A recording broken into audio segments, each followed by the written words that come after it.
सही बच्चों को नमस्कार। हम बात कर रहे हैं एलजेब्रा फॉर जेई, जिसके सिंगेज एलजेब्रा का चैप्टर 12 डिटरमिनेंट की हम बात कर रहे हैं, जिसकी कंसेप्ट एप्लीकेशन एक्सरसाइज 12.1 की हम बात कर रहे हैं। तो देखते हैं उसका अगला क्वेश्चन।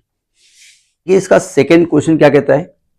कहता है कि ABC are the angles of non right angle triangle ABC, then find the value of this determinant tan A 1 tan B 1 tan C क्या है? पहले इन्होंने कहा कि नॉट राइट एंगल ट्रायंगल, मतलब पहले कह दिया कि कोई भी एंगल 90 डिग्री नहीं है, यानी एक्यूट एंगल है। अब ट्रायंगल दिया है उन्होंने एबीसी आर द एंगल्स, तो कुछ चीजें हमारे दिमाग में आती हैं कि भाई अगर ये ट्रायंगल है तो तीनों एंगल का सम A प्लस बी प्लस सी 180 होता है। अब इसका क्या यूज होगा हमको नहीं मालूम, हमको पहले इसको एक्सपेंड करना पड़ेगा। ये मालूम मुझे पहले इस डिटरमिनेंट का एक्सपेंशन करना पड़ेगा। एक्सपेंशन का रूल एक हमने सेरस मेथड बताया था, उससे कर दो। बेहतर है कि आप सिंपली डिफरेंशिएट करो, ज्यादा दिमाग मत लगाओ, ठीक है। मैं फर्स्ट रो से इसको एक्सपेंड करता हूं, ठीक है।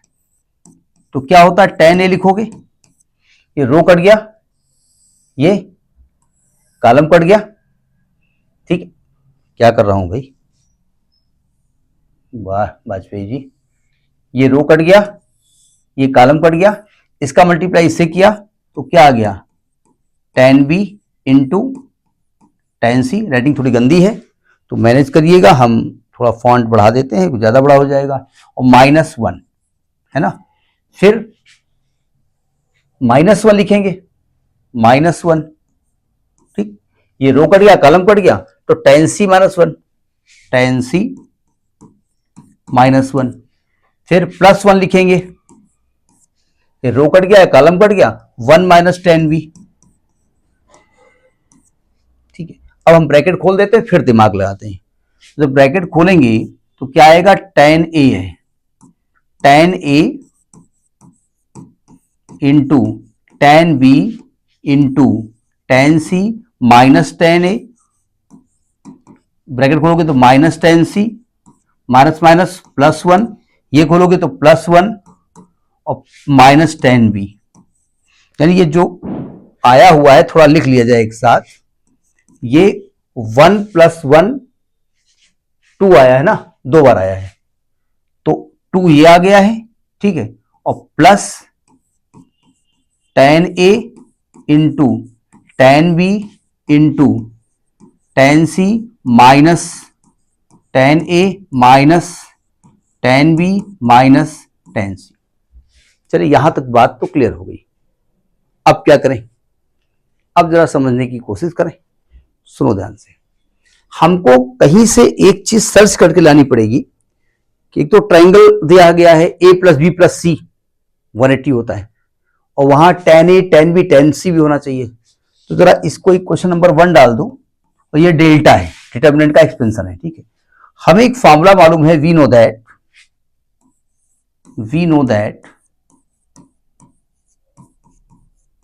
क्या मालूम है कि tan A plus B plus C is equal to, हमने पढ़ा है tan A plus tan B plus tan C upon 1 minus tan A into tan B minus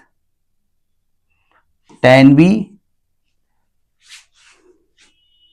into tan C minus tan C into tan A। ये हम बोल रहे हैं, अब ये समझ गंदी गंदी राइटिंग लिखी है। अच्छा, A plus B plus C को लिख सकते हैं पाई 180 डिग्री लिख सकते हैं ना, तो लिख दो tan 180 इज इक्वल टू, ये आ गया tan A, अच्छा एक minute, tan A plus B tan A plus tan B plus tan C minus tan A tan B tan C भी होता है, is equal to tan A plus tan B plus tan C minus tan A into tan B into tan C upon 1 minus tan A into tan B minus tan B into tan C minus tan C into tan A। समझ में ये बात नहीं आई? tan 180 degree की value, 180 को लिखेंगे 180 plus 0 tan 0, tan 0 0 होता है। तो अगले स्टेप में क्या मैं इसको 0 लिख सकता हूं? तो अगले स्टेप में मैंने इसकी जगह क्या रख दिया? 0। अगले स्टेप में आप ना इरेजर लगा देना।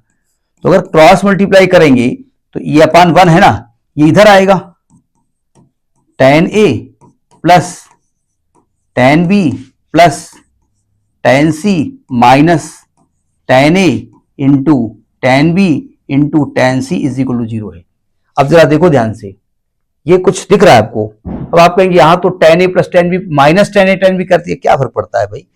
आप यहां माइनस कॉमन ले लो, यहां से माइनस से मल्टीप्लाई कर दो, तो ये पहले आ जाएगा। तो ये हो जाएगा tan A into tan B into tan C minus tan A minus tan B minus tan C बराबर 0। यानी ये जो रिजल्ट है ये जो रिजल्ट है यहां से लेकर के यहां तक, यहां से लेकर के यहां तक, ये पूरी वैल्यू 0 हो गई ना। तो इस इक्वेशन को, इस रिजल्ट को इक्वेशन 1 में यूज कर दो। तो लिखेंगे using this result, using this result in equation 1। तो delta is equal to 2 plus 0, यानी कि ये 2 आंसर आ जाएगा। इस डिटर्मिनेंट की वैल्यू क्या आएगी? 2। ये छोटा सा प्रूफ था, मतलब छोटा सा क्वेश्चन था।